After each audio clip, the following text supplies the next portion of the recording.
New Media and Society 16.2. Learning Objectives discuss the relationship between new media and democracy. Evaluate the ethics of intellectual rights and copyrights in new media. Evaluate the ethics of content filtering and surveillance in new media. Media studies pioneer Marshall McLuhan emphasized long before what we now call new media existed that studying media and technology can help us understand our society. In short, he didn't believe that we could study media without studying society, as the two are bound together. The ongoing switch from analog to digital, impersonal to personal social, and one way to dialogic media is affecting our society in interesting ways. The days of analog media are coming to an end, and indeed are over in many places. As a speech teacher, one of the technology struggles I have faced over the years is recording student speeches. For the past several years, while teaching at different schools, I was continually flustered by the difficulty of finding an easy way to digitally record and have students access their speeches. When I first started teaching, we rolled a camcorder into the classroom on speech days, and each student brought his or her own VCR tape to class and would pop it in, hit record, do the speech, and then pop it out. It was the easiest method of recording I have ever used. It didn't require waiting to upload, having to deal with length or file size issues when trying to post to YouTube or email, or dealing with compatibility issues. The last time I asked my students to bring a VCR tape was about 5 years ago. And when I asked, the students looked at me like I had five heads. Where can we find one of those? Where am I going to play it? I don't have a VCR. It was in that moment that I knew the analog era had come to an end, which is evident elsewhere. Now, digital television conversion is complete in the United States and the European Union, and many old media formats are being digitalized. For example, books, documents scanned to PDFs, old home movies being turned into DVDs, and record players with USB outputs digitizing people's vinyl collections. These technological changes haven't solved some problems that are being carried over from old media. Some of the same problems with representation and access for which the mass media were criticized are still present in new media, despite its democratizing potential. As we discussed earlier, new media increased participation and interactivity, giving audience members and users more control over content and influence over media decisions. Media critics point out, though, that participants are not equally distributed. Research shows that new media users, especially heavy users, are more actively engaged, tend to be male, middle class, and white. Heading: New Media and Democracy. Scholars and reporters have noted the democratizing effect of new media, meaning that new media help distribute power to the people through their personal and social characteristics. Many media scholars have commented on these changes as a positive and more active and participative alternative to passive media consumption. Instead of the powerful media outlets exclusively having control over what is communicated to audiences and serving as the sole gatekeeper, media audience interactions are now more like a dialogue. The personal access to media and growing control over media discourses by users allows people to more freely express opinions, offer criticisms, and question others. Communicative acts that are all important for a functioning democracy. A recent national survey found that young people aged 15 to 25 are using new media to engage with peers on political issues. The survey found that young people are defying traditional notions of youthful political apathy by using new media platforms to do things that start online political groups, share political videos using social media, or circulate news stories about political issues. These activities were not included in previous research done by the political habits of young people because those surveys typically focused on more traditional forms of political engagement, like voting, joining a political party, offline campaigning. Political engagement using new media is viewed as more participatory, since people can interact with their peers without having to go through official channels or institutions. But the research also found that this type of participatory political engagement also led to traditional engagement, as those people were twice as likely to vote in the actual election. Although the digital divide is a continuing ethical issue, new media have had a more positive effect on places that are often left out of such technologies. For example, although many people in developing countries still do not have access to dependable electricity or water, they may have access to a cell phone or the internet through NGO programs or internet cafes. Many people, especially U.S. Americans, may think the days of internet cafes, also called cyber cafes, are over. Although internet cafes were never as popular or numerous in the United States, communal and public internet access is still an important part of providing access to the internet all around the world. Issues of ownership and control are present in new media as they are in traditional mass media. Although people may think they are multitasking and accessing different media outlets, they may not be. To help keep users within their domain, some large new media platforms like Facebook and Yahoo create expansive environments that include news, social media connections, advertising, and entertainment, which allows users to click around and feel like they are moving freely, even though they are not leaving the general owner's space. New media provides ways of countering some of the control and participation issues that audiences have typically faced as the lines blur between producers and consumers of media. The phrase alternative media is often associated with new media. Alternative media include a range of voices with diverse cultural identities and experiences, which counter the mainstream media outlets that are controlled by and include the voices and perspectives of more privileged people. Alternative media is very similar to, and in fact overlaps with, tactical media, which are more activist oriented and include dissenting and radical perspectives that challenge the status quo. From a truly democratic perspective, which is supposed to invite and encourage dissent, a plurality of voices in civil debate, alternative and tactical media are welcome additions to the traditional media landscape that tries to diminish rather than encourage competing voices.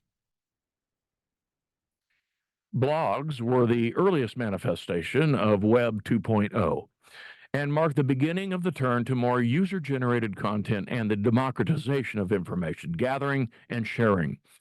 While weblogging existed in various forms before 1999, that year marked blogging's big bang, as a software application Blogger made it easier for people who did not know HTML, that's the computer code used to build websites, to compose and publish their blog, as well as link to other blogs and relevant content.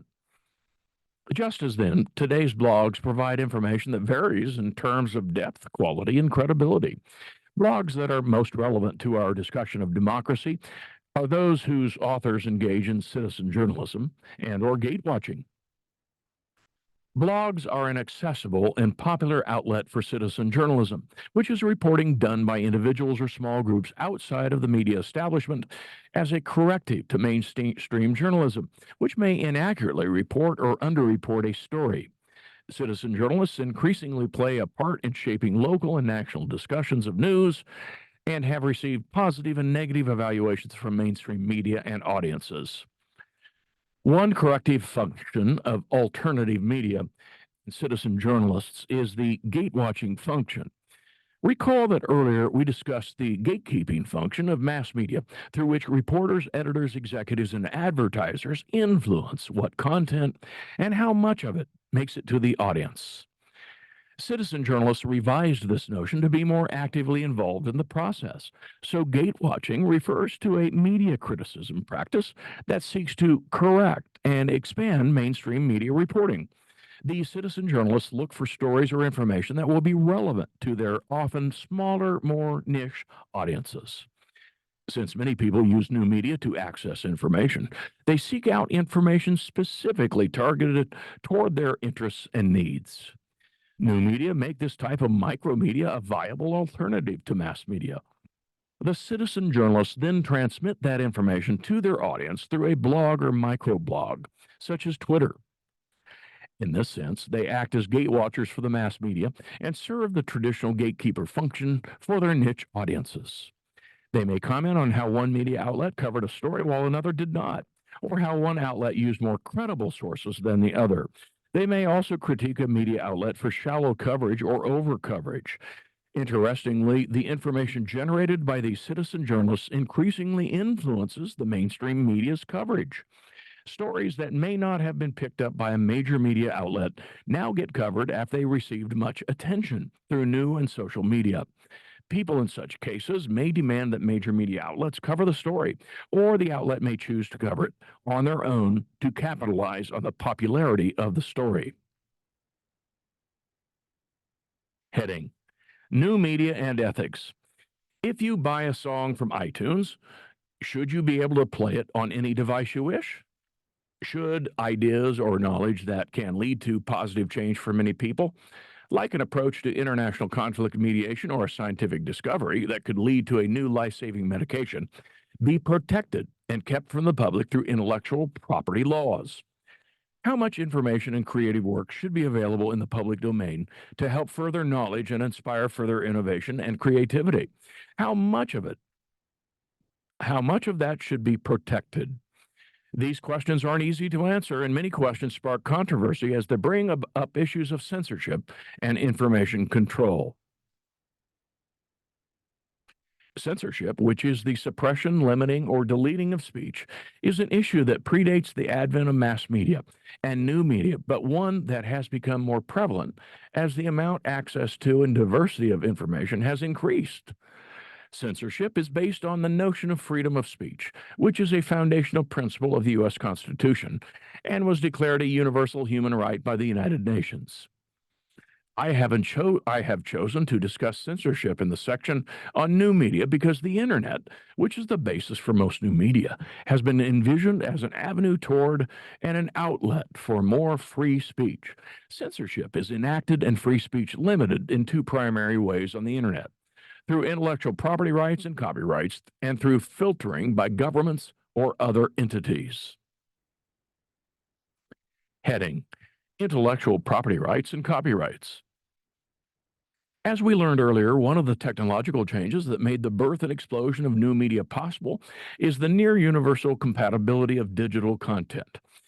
This, along with the absence of physical object onto which media content is coded, a DVD instead of a digital file on a computer or other device, for example, has created issues with increased piracy, which refers to the unlawful reproduction and/or distribution of intellectual property or other copyrighted material.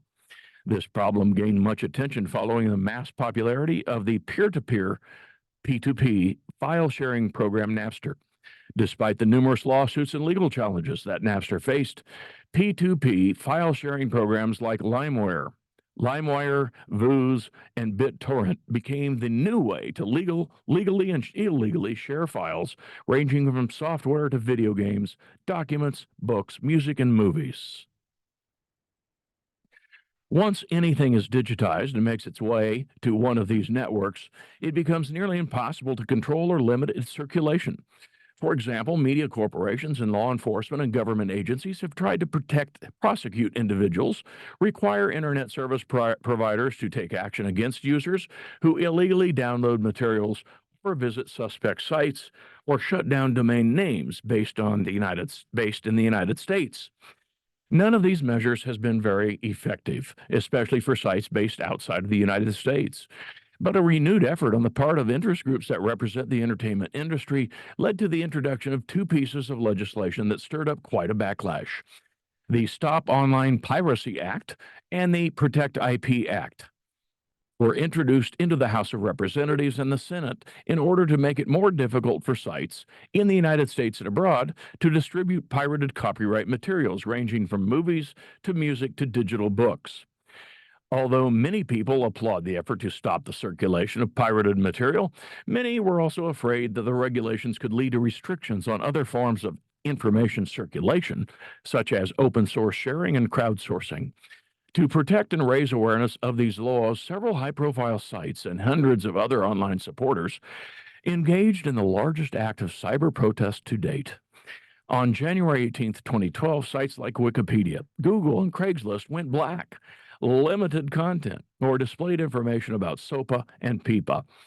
Within a few days, support for the laws had dwindled, and both are now on indefinite hold.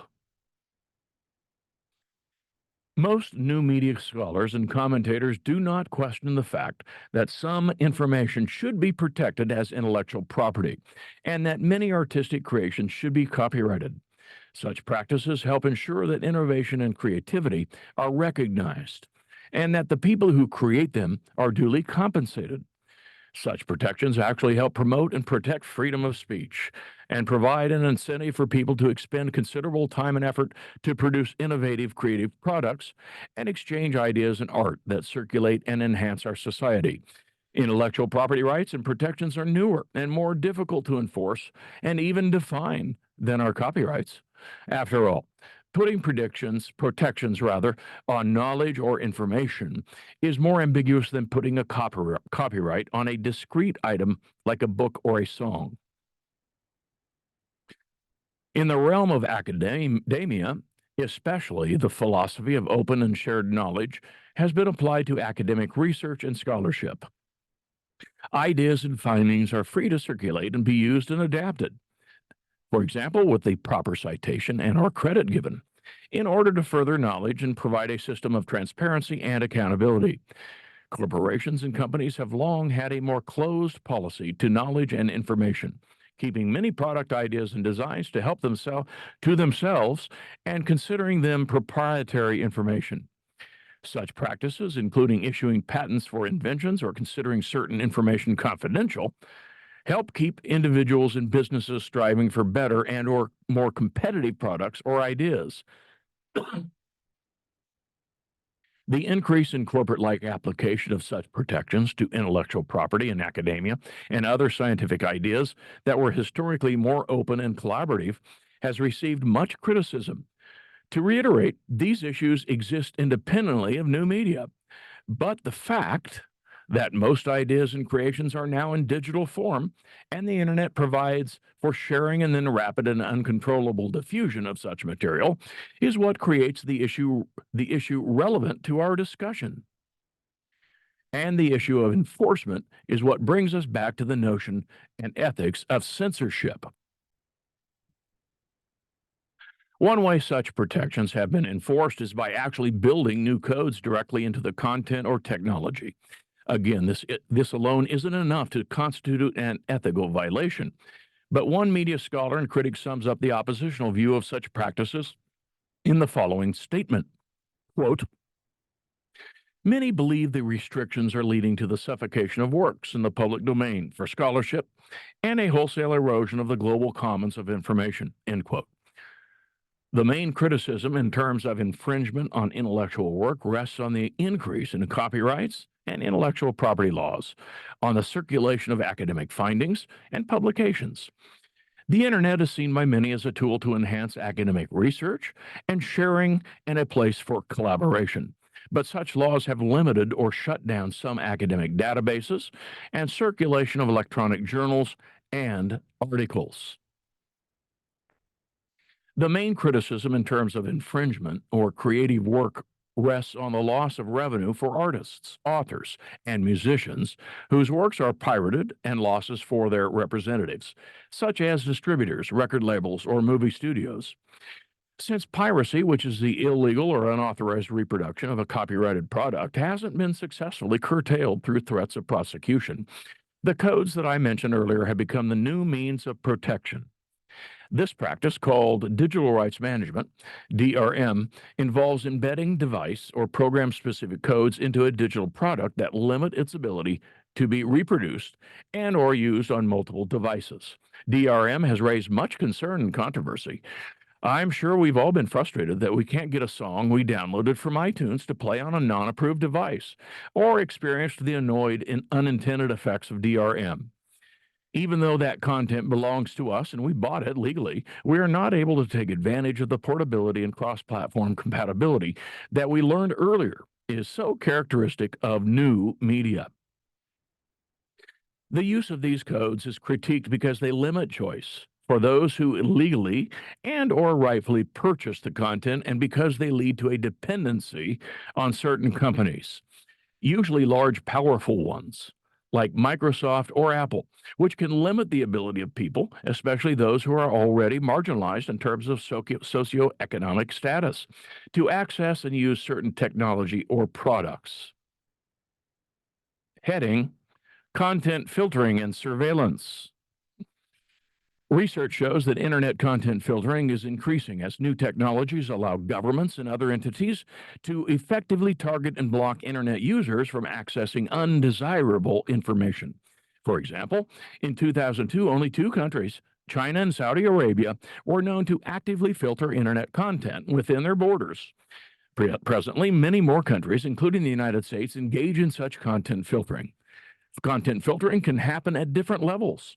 Filtering or blocking can happen at the internet backbone level, which is the method most often used to limit information at the national level. In such cases, content is filtered out at an infrastructure or gateway point before it enters the country.